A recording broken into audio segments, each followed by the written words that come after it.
All right, the bonuses went to Nate, Sue, Miguel, and Anthony Smith. They all won $50,000. Congrats. There were a lot of great fights on the card. I'm gonna write some checks for this one. This was a good one.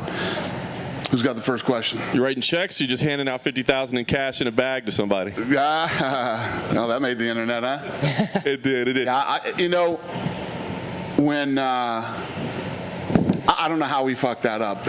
We were wrong. You guys didn't say anything to me either, so. We need to hold you more accountable. Yeah. Well, sometimes when you guys disagree, you'll say, "Don't you think this guy won?" But I don't know how the hell we overlooked that. Mick couldn't get to the after party fast enough, and I don't know what was going on with me. But yeah, we fucked up, and when I make mistakes, I make it right. So. We did. Very good. All right, listen, before we talk about what did happen tonight, what didn't happen, the main event that we had scheduled, 2020 is just what it is, man. At this point, we're shuffling the main event next week, too. Is this getting worse for you, or are you just getting used to it at this point? No, it's all good. We got 3 fights left this year. 3 fights, and, we'll get through it. Just part of the doing business these days. If you look back to the old days, we used to have to worry about injuries. Now it's injuries and COVID. But COVID, for me, COVID's one of these things we're all going to get. We're all going to get it. I haven't got it yet. I've been traveling. I've been living a pretty normal life, I haven't got it yet, but it's like the flu. It's like the cold. We're eventually going to get it. So.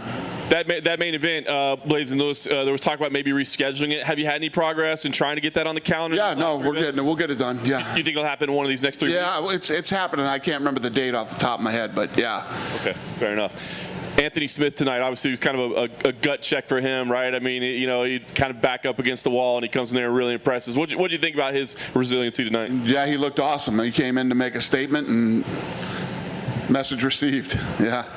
He looked good. I was going to say, do you still see him as, I think this was kind of a crossroads. Is he still viable at the top of the division or not? He steps up, says he wants to go 5 rounds at present. Do you see him as still kind of a viable guy at the top of that division? Yeah, these are the things you got to do. Sometimes, especially you'll see in this business a lot guys who try to hold their spots and not fight anybody. That ain't the way to do it. What he did tonight, that's the way you do it. Are you still that good? If you're still that good, then you should go out and do what you did tonight to a guy like Devin Clark. Young, hungry stud that wants to work his way up and steal your spot. You got to go out and make a statement, and he did that tonight. People respect that. People love guys who want to fight. And you're seeing this new thing lately. I don't know if it's because of COVID or what the deal is, but you see these guys fighting multiple times now, back to back. I love it. That's how it's supposed to be. Do we have the title scheduled at 205? We're supposed to do Jan and Izzy next, right? At light heavyweight. Do we know when that's going to happen yet? I don't. No. I got 3 fights left this year. Did I mention that? This one out, yeah. I got to get through these last 3, and I don't know what I expect from 2021, but fuck, it can't be worse than this year, right? Let's pray. Let's hope. Miguel Baez, I want to ask you about him as well. Is he, one of your guys? He's a bad boy. Yeah, he wants to hear about it. Yeah, no. What do you think about his performance and kind of where you see his career going right now? He looked awesome, man. He was one of the guys we highlighted this week, and if you don't know, and he came out and delivered tonight. Had a primetime spot on ESPN, and in this business, what we do is we put together the platform for you to go out and show everybody who you are, and what you should do is go out and make people talk about you on Sunday and Monday, and he did that tonight. He went out there and had a huge platform. We came out of the college football game tonight, so yeah, the kid's a stud, man. 10-0, Puerto Rican. When New York opens up again, you know what I mean? Get him fighting in New York, and I've been talking about Puerto Rico too. That I wanted to, we talked about going to Puerto Rico a long time ago. I talked about building a performance institute in Puerto Rico, so he could be the guy. He could be the guy that we could, I'm always talking, Mexico and these other places, China, and he could be our Puerto Rican star. I know you're working, but were you peeking in at all on Mike Tyson versus Roy Jones Jr.? I had the Tyson fight right here, our fight's here, and I had the one of the college football games on over here. Yeah. What were your thoughts on the Tyson fight? Listen, man, you guys have been asking me questions leading up to this thing, and I didn't want to say anything negative because I love Tyson and he's a good friend of mine. I was nervous. I thought that, he's 56 years old. Time is undefeated, okay? Time takes us all down. And one of the things that I was worried for Mike is that he has this incredible aura still, and 56 years old fighting is a young man's game. All that being said, he looked fucking awesome tonight. I was blown away by how good he looked, and I was worried about, Roy. Roy's 51 years old, but Roy's been way more active than Tyson has been. But Roy actually got more tired than Mike tonight, which was shocking. And I'm happy for him. I hope they both made a fucking zillion dollars. And it exceeded my expectations. Yeah. Mike said he wants to do it again. I know you tried to step in last time. Or now that he showed you that, you go do what you want? You look good. Listen, he's a grown-ass man. He's going to do what he wants anyway. But, good for him. It was actually a good fight. It was an entertaining fight to watch. And I thought he looked really good. I'm happy for him. Before the fight, Roy Jones mentioned that he thought he would finally get that boxing match with Anderson Silva that's been talked about for years. I know you guys just let Anderson Silva go from his contract, but if they were trying to box, would you want to be involved in that at all? Would you try to help promote or put it together? I don't know. I'm not really interested. Listen, I'm to my core, I am a fucking fight fan, man. And what I truly believe that the fight business is for young guys. It's not for old guys. Listen, I get there's still some name value out there and you can go out and you can make some money. But when you're a fight fan, I want to see the best in the world, the best up-and-coming kids, the best in the world. I want to see these guys fight, and I want to know who is the baddest motherfucker in the world in every division. As a fight fan, that's who I am, and I'm just that kind of stuff doesn't interest me, Anderson Silva had his day. Roy Jones Jr. had his day. Today is not their day.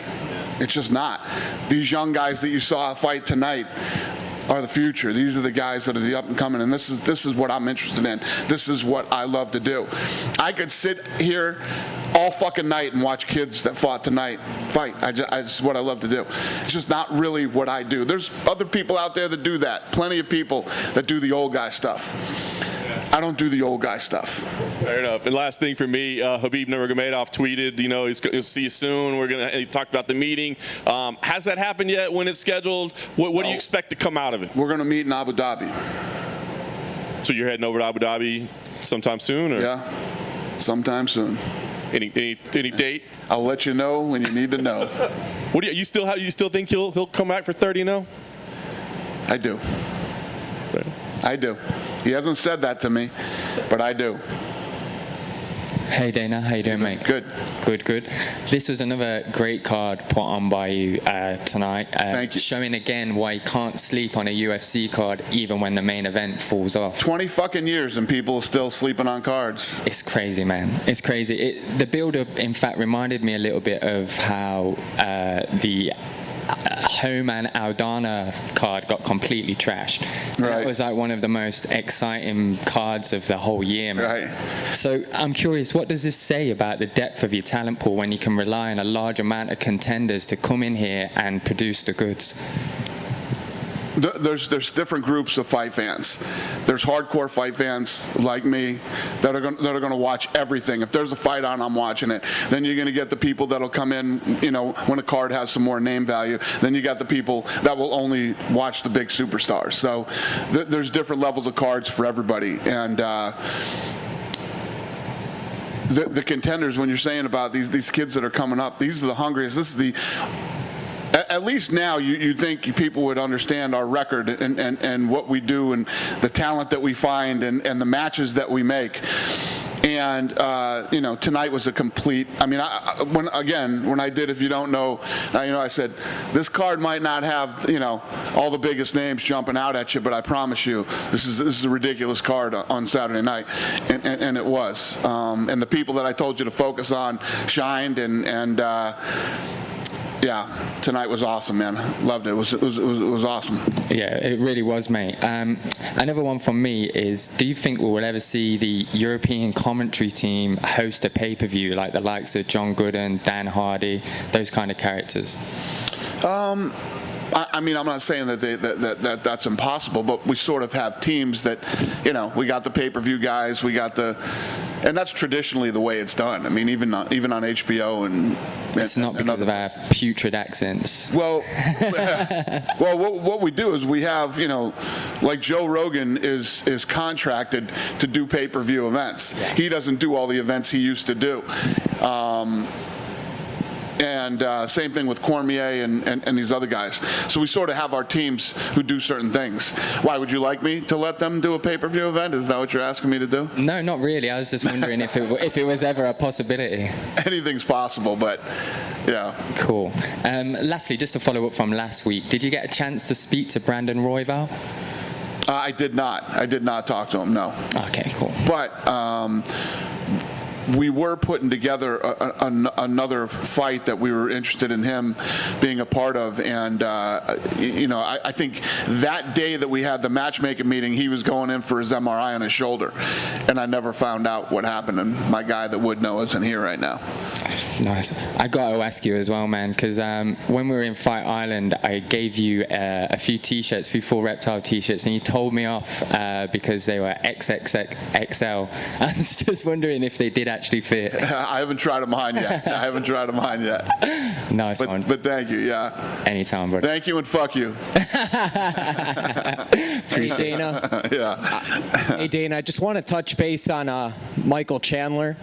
A lot of people thought he would have had a fight already, and we just saw Tony Ferguson getting booked with Oliveira. Is it likely that Michael Chandler could be fighting someone who's not in the top 5 as an opponent? I don't know. The problem with Michael Chandler right now is he stepped up for that fight and he cut weight. So he can't turn around as fast as these other guys can right now. We can't do that to him. So no hurry. Take his time. Get his body back together. The fuck is going on out there? Holy shit. And we'll get him something soon. Once we go back to Abu Dhabi, there's going to be a lot of big fights coming up here, so he'll be a part of something. Is it a lock that opponent will be in the top 5, though? Because Oliveira is not a top 5 opponent for Tony Ferguson. Do you want to see Michael Chandler fighting a top 5? 6? Top 6. Maybe 7, 8, 9? Who? Oliveira, 7, 8, 9?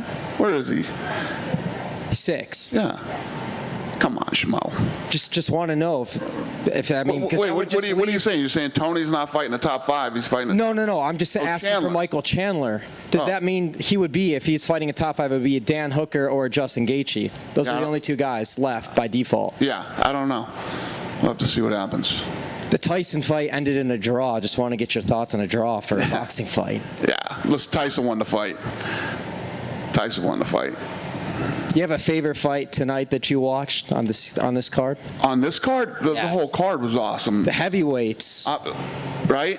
Yeah, those guys came out and threw bombs from the first round to the last round. Much respect to both of those guys. These kids did a great job. How good did Pierce look tonight? I'm just calling out people that we haven't talked about yet. Sue. I mean, he came out and absolutely destroyed. That was one of the other fights that I picked that I thought was going to be a war, and it was not. He came out and absolutely destroyed him. So, yeah. And lastly, is it safe to assume that Abu Dhabi is the only international destination for at least the next 6 months for the UFC? Yeah, maybe the next 12 months. Listen, Schmo, you were there. Why would I go anywhere else? Whoever throws a bank. Why would it even make sense to go anywhere other than Abu Dhabi right now? I said it before when I was there, and I'll say it again right now. It's the fight capital of the world right now.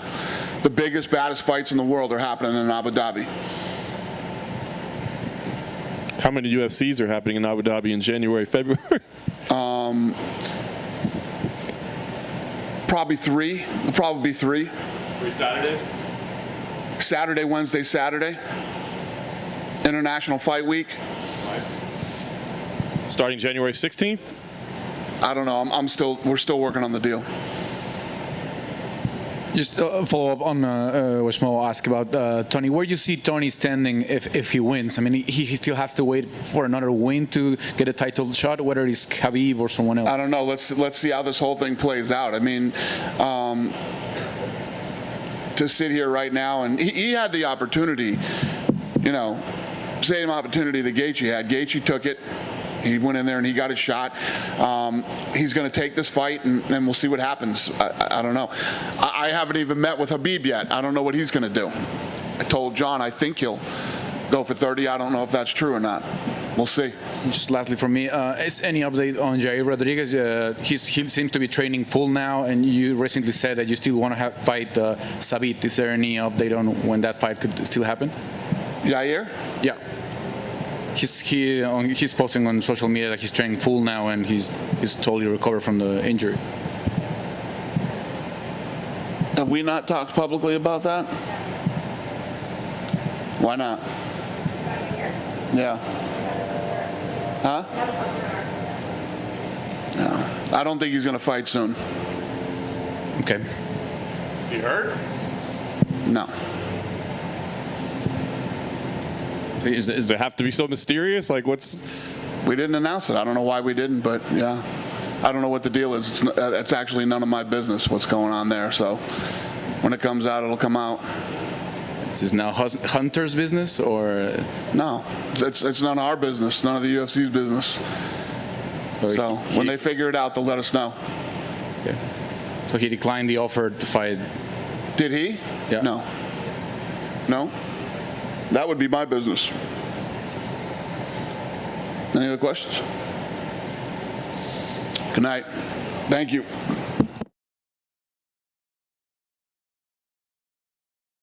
Hey sports fans, if you want to see more videos like this, check out some of our other ones right here. And if you like what you see, make sure to hit the subscribe button and stay tuned for more from USA Today Sports.